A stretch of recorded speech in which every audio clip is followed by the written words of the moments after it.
Get ready to peer behind the curtain of the private equity universe with each episode of Best But Never Final.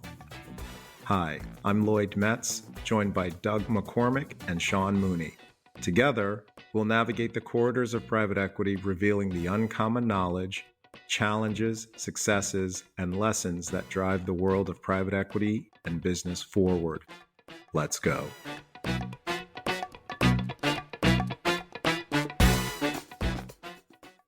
It is great to be back with Doug and Lloyd. Doug and Lloyd, how you doing? Good. Hey, Doug. Hey, Sean. Good to see you guys. Yeah, you too. The three amigos are back. We're ready to roll. Let's jump in. Today, I think we have an interesting episode. We're going to be talking about something that's been in the news a lot, as specifically relates to private equity. It's been something that's pretty much always been a thing, but now it's getting attention. It's almost thought of as like this new thing, but it's just a kind of a common topic in private equity. And this is the idea of granting equity ownership to the employees of the portfolio companies. And one of the big pieces of news, which I think was really nicely done, is how KKR has benefited from this. And then there's a bunch of other private equity firms that are starting to kind of say, by the way, we do this too. And really what we're going to talk about today is it is common practice in private equity and has been probably for as long as any of us has been in the industry. Is that a good sense for it? Yeah, that's fair. It's been around for a while. It's not totally new. So yeah, let's jump in. So what we're talking about here is granting equity to employees for a whole variety of reasons that we'll talk about, and doing so through a variety of structures. To set the foundation here, why do private equity firms grant equity ownership to their teams in the first place? Before we get into like the specific why we grant equity ownership, I think it's just interesting to comment on the overall power of the private equity model is premised on alignment of incentives. At the end of the day, there's a whole bunch of reasons on why private equity can outperform other asset classes. There's an illiquidity premium. In many cases, it's lower middle market where some inefficiencies exist. But it's also this powerful alignment between investor and managers. It's the ability to attract exceptional talent because they see this alignment. They see the wealth creation opportunity. So I think it's important just to set that framework before we get into the gory details. Yeah, I think that's an excellent framing. It's kind of first principles. This is what it all starts as you're building in this alignment. With that said, then why does that alignment come down to we're going to actually give you equity upside versus just here's your salary, here's your bonus, be a hired person for that role? You can take a couple of different approaches to it. One is just basic alignment with the leadership team, and we've talked about that a little bit in previous episodes. You don't want to set up a us versus them sort of dynamic where the private equity firm captures all the upside for the value creation that the management team, the leadership, the employees are doing every day, right? So you want to have them think and behave as much like owners, as much like the private equity firm as you can, so that when they're making a decision on the plant floor or in the office or some strategic planning session, they're thinking along the same lines that we would be thinking, that they gain as much or perhaps more than we would gain.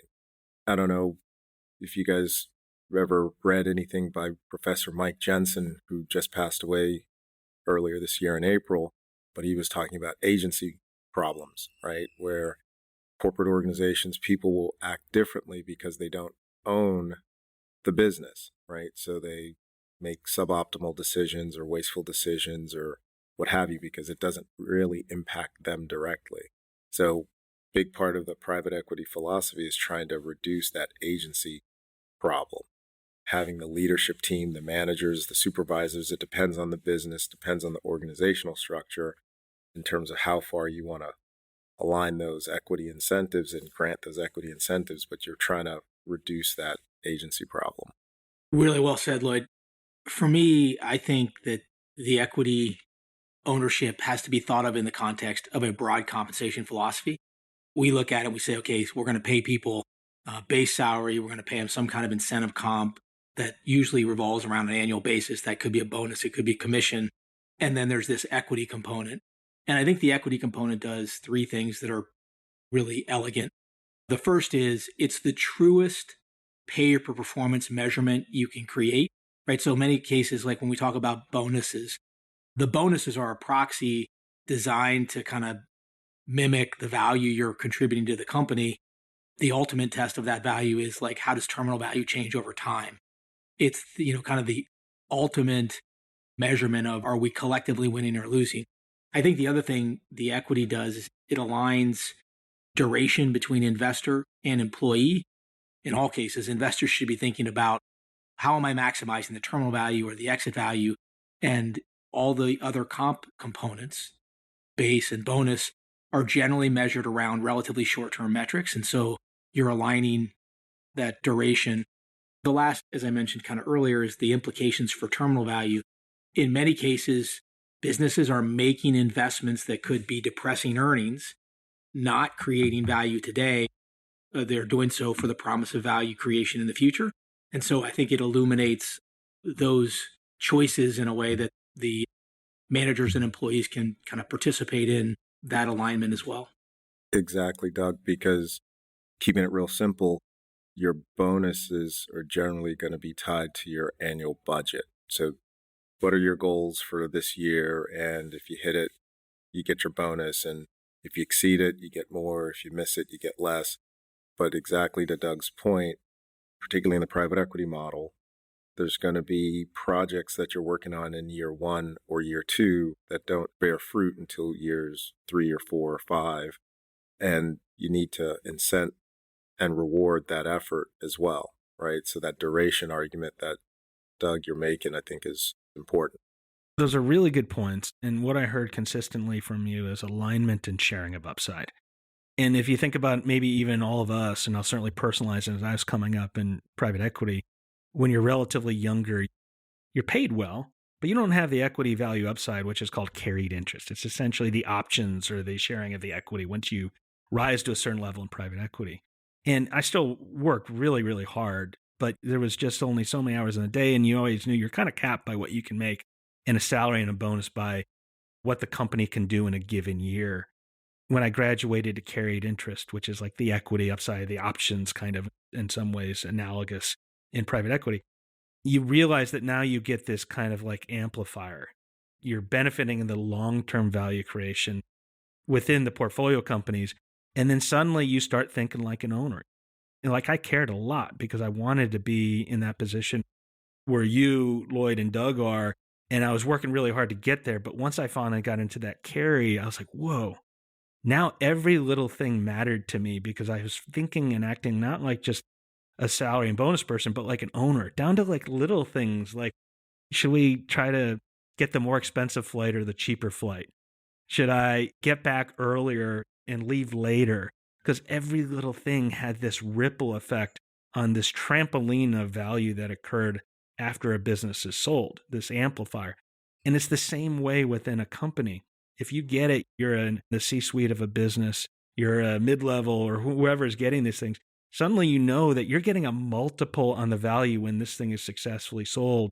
And all these little things that probably you would just kind of walk by, even if you're just a really, really good person, you still like wouldn't do anything about it. Suddenly the little things matter and all those little things add up. And then the big things start adding up. And then when you sell that business, you're getting a piece of the multiple of the sale of the business versus a share of the proceeds every given year in terms of what a company can give you on a salary and a bonus. Does that resonate with you all as well? Absolutely. And we've seen it in action, seen it happen. Said like an owner, Sean. Yeah. I think I would just highlight here as we get into the details, the whole conversation we had could also be framed in the same context as when you think about reinvestment with entrepreneurs. It gets back to this alignment and duration concept. And the other thing I'd say that I think is an important attribute here is these equity incentives are generally more tax efficient too.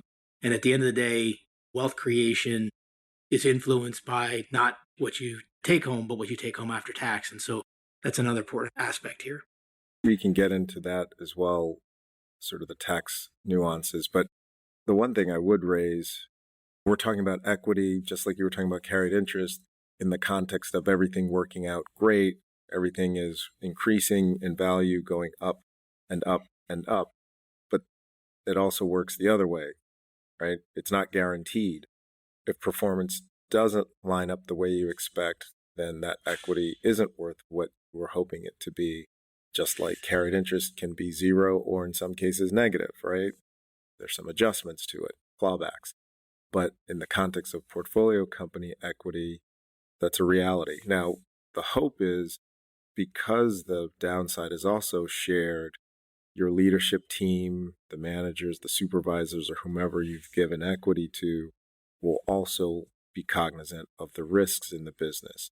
Or if there are any weaknesses in the business, they'll be quicker to point those out, quicker to act on shoring those up and bringing the board's attention, things that need to be addressed. They present risks to the firm and therefore their equity as well. So that's the hope. So it's not only upside sharing, but it's also downside awareness and downside protection that you hope to get out of that arrangement.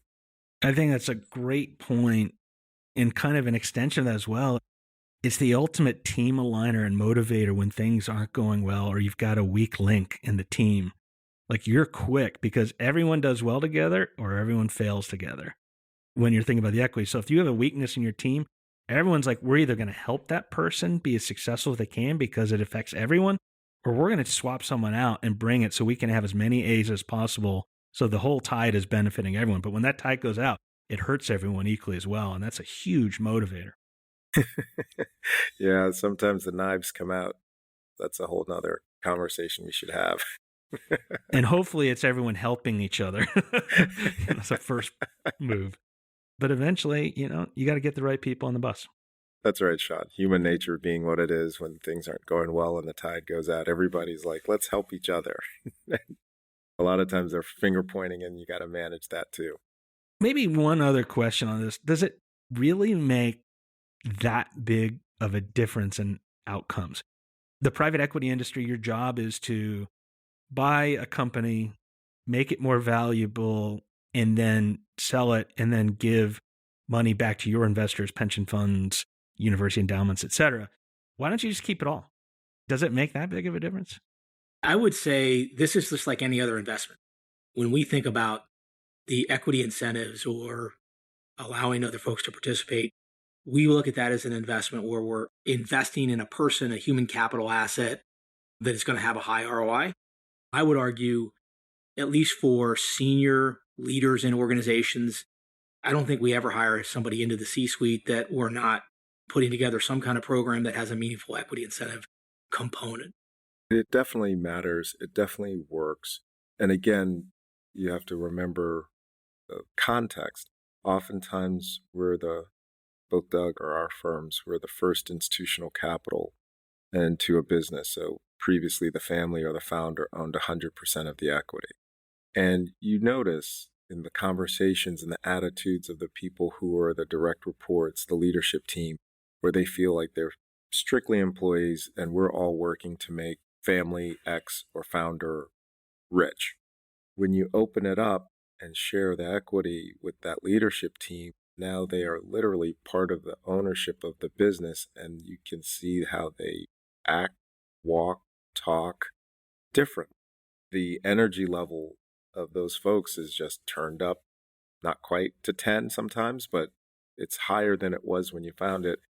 And to your point, Sean, it's the little things that are day to day, week to week, month to month that we sitting on the board as a private equity firm, we never see. We're not management, but that compounding benefit of all the extra miles that each individual now goes to, the extra lengths, the extra thinking in the shower every morning, that turns into better decisions, better product decisions, better sales decisions, better operational decisions, better whatever decisions that we just can't dictate and orchestrate. I think those are both well said in terms of, one, you're making an investment, a reciprocal investment in your people. Secondarily, you're trying to give them this incentive, this upside that makes them think and act and behave differently. And with both of those in mind, in this kind of like karma school of business, that has this ripple effect and it's the flywheel moving. I forget who told me this saying one time, but I think it was a great saying. They said in business, there's a lot of things that motivate people and drive what you do is out of selfish altruism. it was wonderful because one, there's altruism in what you're doing in the first part, in that you're investing in people and you're going to let others kind of also benefit from the value that's creating. And that's in itself good. But there's also selfishness to it, in that by doing that, you're also going to help yourself, and they're going to work harder. They're going to think like owners. They're going to create more value because they're also seeing that they're going to benefit, which in turn will benefit you. And it gets this whole karma wheel of business and life spinning faster and faster, and everyone wins in this rare kind of win-win way. Or everyone fails if we don't do our jobs. And so I think that's a great way to think about it. And certainly my experience when I was in your shoes, and certainly my experience now, is the economic curves change in a way that makes everyone better.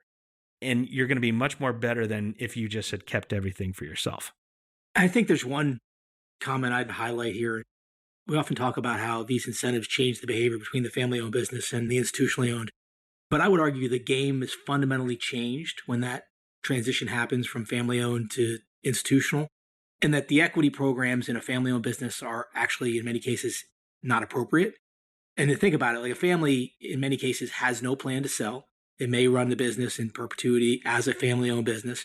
And in many cases, they're not trying to maximize terminal value, and they're certainly not trying to maximize earnings on a year-to-year basis. And so, like, the value of equity in a family business with no plan to sell is very different than I now have an institutional partner with a clear plan on how to create value and then how to get liquidity on that value, and I'm aligned with them. So I think this is an important tool in that environment. I think that's well said. These tools don't work in every situation for good reason. This episode is brought to you by HCI Equity Partners, a lower middle market private equity firm focused on partnering with family and founder-owned manufacturing, service, and distribution company. ICV Partners, an innovative private equity firm supporting management teams of leading companies at the lower end of the middle market. And Blue Wave, the business builders network, connecting the most proactive business builders in the world with the best of the best service providers for critical, variable, on-point, and on-time due diligence and value creation needs. Now, back to the episode. As a segue there, let's talk about what some of these approaches are to getting and giving equity in the right situations. And I'll preface this very clearly up front that none of us are financial advisors, none of us are attorneys, so these worlds change very quickly. So anything that we talk about in this episode, consult your financial and or legal advisors accordingly, because this is a world that's very dynamic. So caveat aside, let's talk about what are some of the approaches that investment firms will use to kind of create this win-win motivation. Starting off with the basic incentive equity, if you have a C corporation legal structure, those are called stock options. If you have an LLC corporate structure, those are going to be profits interests. But basically that is granting someone a equity economic stake that increases in value as the value of the business from the date that you grant it increases. The simplest example that most people are familiar with is a stock option, and it'll have a strike price, and that's the value of the business at the day that you grant it. And you have time to exercise that option. And to the extent the business increases in value from that strike price into the future, you participate in the appreciation of the business. That's sort of like a basic starting point when you talk about incentive equity. That makes a lot of sense. What's another approach? With the LLC structure, those are profits interests and they act similarly. There's a little bit of a tax nuance difference between the two. It's the same concept. The business increases in value from the point of value that business had when those units are granted. And when you get to the liquidation event, you liquidate the firm, you sell those equity interests to the next private equity firm. There's a profit, there's a gain for those equity units, and the incentive equity units participate in that and get cash in that event. And both ways, the intention is when the private equity firm gets liquidity and sells their stake, turns it to the private equity firm's investors, the leadership team, the supervisors, the managers, whomever holds those incentive equity units at the company, they also get cash too, right? So it's a payday for everyone is the intention. And to the extent the leadership team, the CEO, the founder, the direct reports 2 levels down, whoever has the equity decides to roll over their equity with the private equity firm, the next private equity firm, those tend to be tax-free rollovers. So you're rolling over pre-tax dollar ownership with the next private equity owner. And that's a nice little benefit as well. And I think the good thing about these as well, as you think about options for the receiver or the grantee, is you typically don't have to put up money up front, and you don't have to pay often taxes up front, but eventually you do. Oftentimes that's tied to when actually the company is sold. And so the money from selling can actually be rolled into paying your strike prices and taxes. You eventually have to pay both, but you don't have that upfront cost. What about another approach? Do people will they just give you full shares? Is there certain companies that do that? I mean, you can. We generally try to avoid it because the current tax code, real simply, is if you give someone value today, that's a taxable event. So if anyone were to grant you stock at fair market value today and you didn't necessarily pay for it, you certainly were given value, and now that's triggering a taxable event for the recipient. So they're going to have to pay taxes on that stock. And we generally try to avoid that because, yes, you're giving someone value, but now you've just stuck them with a cash tax bill, right? that they're going to have to pay at some point later that year.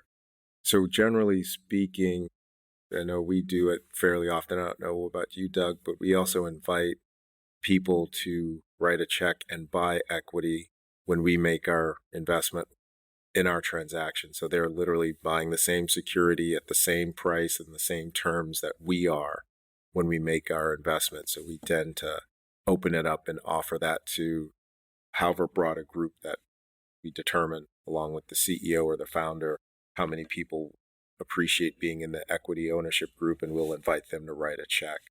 And on top of that, we'll often put in a matching loan to allow that person to own more equity. So maybe it's 1-to-1 or 2-to-1. So for every $1 that they decide to write a check for, the company will extend a loan for $1 or extend a loan for $2. So now instead of owning 1 share, they own 2 or 3 shares. And that's a nice way to amplify ownership and the economic upside for the folks who participate. I don't know if, Doug, you guys do anything like that. I think there's a whole variety of instruments that generally do the same thing around this terminal value alignment, if you will. So there's options, which we talked about. There are stock grants, which we talked about. There are stock appreciation rights or phantom equity. And then there are often purchase rights or employee purchase programs. And in my mind, if you don't get lost in the details of the individual instruments, the primary differences are the slope of the payout curve, the risk of loss, and the tax treatment. As a private equity investor, I will say my bias is I want a really steep curve because I think that incents the most interesting behavior, and I want to try to make it as tax efficient as possible. For me, that ends up putting you in a situation where you're probably going to do something like an option because the payout curve on the option is relatively steep, i.e. before the investors get their money back, you get 0, and then you're only participating in the upside. But because you're only participating in the upside, the value of that can accrete dramatically as the outcome gets much better. From a tax perspective, the problem with the options is often that it's not so tax efficient because it's treated as ordinary income because there is no risk of loss. And so I think, Lloyd, to your point, the way you can amplify the payout curve is through loan programs. And that creates a situation where the beneficiary actually owns the instrument. It's more tax efficient because it's capital gains, but they get that steeper payout curve because they borrowed a lot of the capital. Those are all great points. And we'll talk maybe a little bit more about this, but the ownership thing is interesting as well because not only is the employee being given something like an option, but they're putting their own kind of money on the line. And that kind of even amplifies further the incentive to do really, really well. And Doug, the other thing you touched on, I think is really important, is there's also these things called stock appreciation rights, sometimes called phantom equity. And that's just another tool where sometimes you can give people the economic benefit, but not the legal kind of complexities or requirements of being something that's called an accredited investor. And so there's other kind of tools that you can use to get the same outcome without having some of the complexities legally. And what I'd say for all these, just reiterating, talk to your attorneys, talk to your financial advisors, and they can give you much more on this. Hopefully this is going to be just a good kind of survey of the art of the possible here. One comment to add, as I use the analogy that it's related to the slope of payout, I think you could also overlay employee profile type on that slope of payout. So I generally see the more senior folks are, the steeper the slope, the greater the risk of loss, the more focused on tax efficiency. And when you think about getting the entire company aligned, I often see employee stock purchase programs, and that may not have a very steep curve, but everybody's participating in the ownership at some level. So they do feel affiliation with a company's good performance or bad performance. That's really well said. Maybe with that in mind, what are some of the approaches in terms of kind of the depth and breadth of grants generally across kind of the landscape of private equity? And maybe start like, what do most family companies do? And then what are the kind of different flavors in terms of depth and breadth that private equity firms will consider in different situations? As I mentioned earlier, I think in many cases, family businesses, they don't do grants for some of the reasons I mentioned about they don't have a plan to sell. They're not worth as much to the employees. And I think the company business model, the employee profile, and the firm culture has a lot to do with like what the appropriate allocation is. I've seen models where this equity incentive is very concentrated amongst the senior leadership team or the C-suite. I've seen organizations where the key players that are going to drive the impact of the business is more spread throughout the organization. And so it could be C-suite and mid-level. And then in some cases, you've seen organizations adopt ESOP programs or have an employee base that is so critical to the business that they push the ownership or the incentive way down. I don't think there's a right answer. I think it's more a product of the business model, the employee profile, and the company culture. Our bias is, if you get back to, I said, these equity incentives are considered an investment. So whenever I'm allocating them, I'm asking people to make the case on how these allocations are investments that I should expect to see an ROI. And for me, that generally means it's helping me attract the right employee profile, or it's allocated to folks that can have a positive impact on the investment outcome. I think that's well said. What are some of the pitfalls that you think through, or the things you certainly have to really think about in consideration? And some of that I think you kind of touched on a little bit there in terms of like, is it going to have the desired effect, et cetera? So what are some of the other things that you think about in terms of how to use this opportunity to create more value? Doug, you touch on something interesting, and that is, for an individual, we ought to think about, is that person sort of narrow in their scope in terms of how they work, how they affect the organization, or do they actually interact across the enterprise more broadly? I think if the person is interacting or should be interacting more broadly across the enterprise to drive results, to drive improvements in the business, those are usually better candidates for equity than the folks who are just working a particularly narrow or discrete function or role in the organization. That's a way of thinking about it. Hey, Lloyd, and just on that point, I think it's exactly for the reason you highlighted about agency risk and lack of alignment, because if a person has a relatively narrow zone of impact, you can often develop bonus programs or something that are highly correlated with the quality of their work and their contribution. And the more you have a role that touches all parts of the organization, the more the equity is aligned with your contribution, I think. That's right. But to Sean's question in terms of pitfalls, it can be complicated.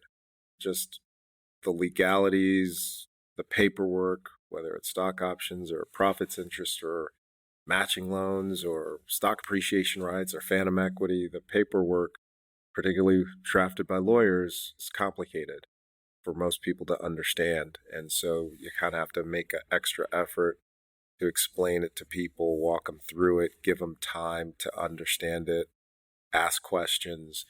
You definitely don't want to be in a situation where you put this out and sort of jam it down people's throats. It's not going to feel good. You have to take the time to explain. That's, once again, spot on. The biggest thing that I always encounter and consider is that these things are pretty complicated. There's tax issues, there's legal agreements, there's a gauntlet of rules federally and state around accredited investors and all these other things that can make it just difficult to overlay. The last thing I think about is like these grants, they're not liquid. And so they're usually tied to an exit event or a sale event that's going to happen 3 to 5 years later. And so all of those just need to be considered by anyone thinking about using these resources to supercharge kind of value creation, but just be mindful of that and make sure that you're well advised on these. Absolutely. We make it super clear that don't put an investment here with money that you absolutely, probably, likely, whatever, are going to need, right? Because it is illiquid. And you guys are driving the bus, but it's going to get tied up for 3, 4, 5, 6, 7 years pending, right? So you got to make the proper decision for you and your family. So we try to make sure people understand that when it comes to writing a check and putting their cash into the business. Yeah, I think you guys are making a really important point of there are real costs associated with getting these programs in place. And once you've incurred those costs, if you're not committed to really investing in allowing the employees to understand the impact and the benefits, it's really not a good kind of ROI, candidly, because like you're getting all the costs, but you're not necessarily getting the benefits. And so I think if you're going down this path or the company's going down this path, you got to acknowledge the cost up front, but then you've got to be committed to articulating how this gets valued over time, what the benefits are to the employee base, so they really see the value and it changes the behavior. Because I think the worst thing to do is go through all that work and then the employees didn't really appreciate the value of what they got until after it happened. And then you really haven't changed behavior. You've not benefited from the investment you've made. It's another really important thing to consider. And we talked about the pitfalls. And I think you made a great point there, Doug, on how do you make it successful? And so can you talk a little bit more about how should you teach beneficiaries of these programs about them so that they appreciate what they are, why it's important, and then what the expectation is as an owner now is. There's greater expectations as well. I share your concern around when you're communicating these programs, you always want to make sure that like the company can deliver on the promise that is implicit in the security. And so you're hesitant to say your security will be worth this much at a future point in time.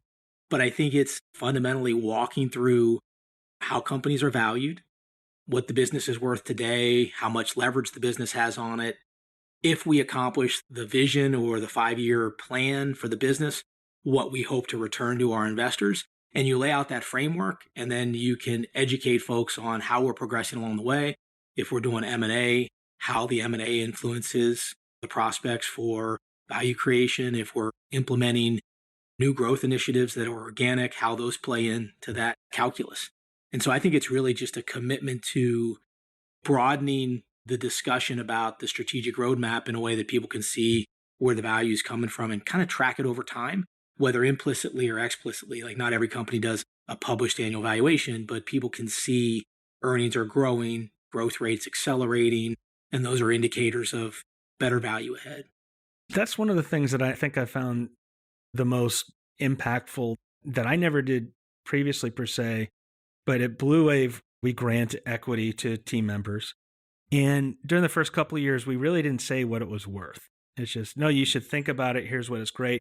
And the reason why I think a lot of people are scared to say what it's worth, because then you think you're like making a commitment. In any valuation, save like selling a company, it's just an estimate. You're doing your best. You're triangulating. Here's what I think it's worth, but until you sell it, you don't really know. I think I certainly had a lot of insecurity about taking a position and saying, here's what I think it's worth. And here's how that changed from a year ago when it was granted. And I finally got over it. And I had to put like 50 different caveat footnotes in every one of these things. So I was like, I'm still nervous about it. I was like, this is not going to happen. This won't happen. This is what it is. And I do this. But if you do these 10 things, this is what I think it's worth. And so that's what the spreadsheet looks like. You have to have the integrity of the process, and it's your best guess.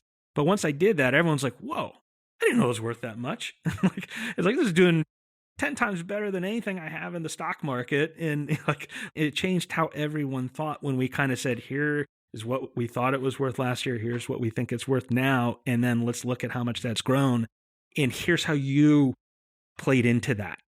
And then here's how what you're going to do this next year is going to play into making it grow X% more even this next year. So that was kind of a hard-earned lesson that I learned just being in the trenches that I think made it really even more successful than it was just by having people think and know that they were an owner.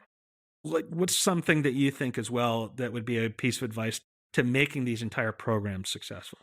It puts an onus on the private equity firm and the leadership team for sure. You should have at least once a year state of the firm. How did we do? Financials, high level, what the equity account, what did it do? Did it go up? Did it go down? And by how much?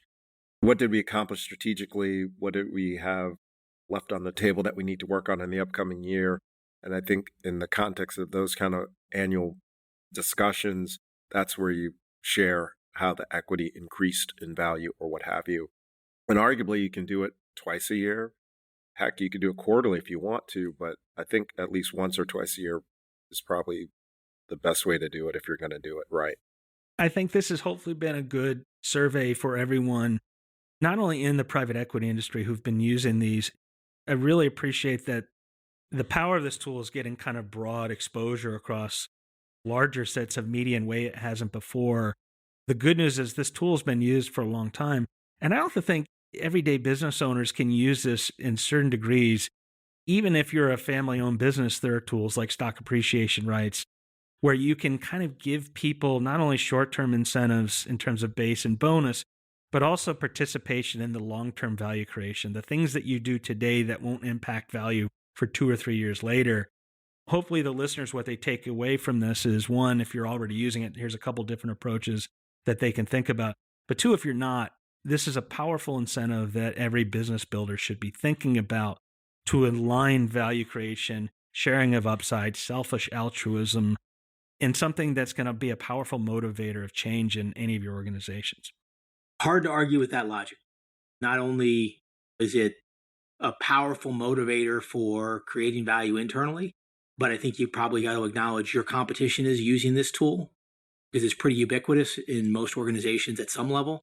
And so if you're not using it, what does that say about your competitive advantage? Right. And to your point, Sean, family-owned businesses do have their way of competing, as Doug described. So there's a whole another set of tools that they're able to use, deferred comp plans and long-term incentive plans and the like that have equity-like attributes so that over long periods of time, people are participating in the value creation of that business, even though it is family-owned and not going to be sold. They're not dummies, right? These family-owned businesses. So they have their own set of tools that they can use. But it's the concept as you're broadening out your equity ownership base. Even if you strip the governance aspect of equity, it's the economic aspects of equity that you want to share to drive better performance, to attract the better talent, etc. I think well said. So, gentlemen, this has been another, I think, great cornerstone episode, pulling the curtain back on the private equity way and how you all do what you do and others can do the same. So I appreciate your candor in sharing kind of how this tool can be used across the economy as successfully as it has been within this broader industry that we all participate. So thank you. Good stuff, Sean. Thanks a lot, Sean. A special thanks to HCI Equity Partners, a lower middle market private equity firm focused on driving transformational growth through consolidation strategies by partnering with family and founder-owned manufacturing, services, and distribution companies. Learn more at hciequity.com. ICV Partners, an innovative lower middle market private equity firm supporting management teams of leading companies at the lower end of the middle market Learn more about ICV at icvpartners.com. And finally, Blue Wave, the Business Builders Network, connecting the most proactive business builders in the world with the best of the best service providers for critical, variable, on-point, and on-time due diligence and value creation needs. Learn more about Blue Wave at bluewave.net. For further information on HCI, ICV, and Blue Wave, and relevant topics discussed here in the episode, please see the episode notes for links. The views and opinions expressed in this program are those of the individuals presenting and do not necessarily reflect the views or positions of any other persons or entities, including those referenced herein. No representations, warranties, financial, legal, tax, or other advice are made herein. Consult your advisors regarding any topics discussed during this episode.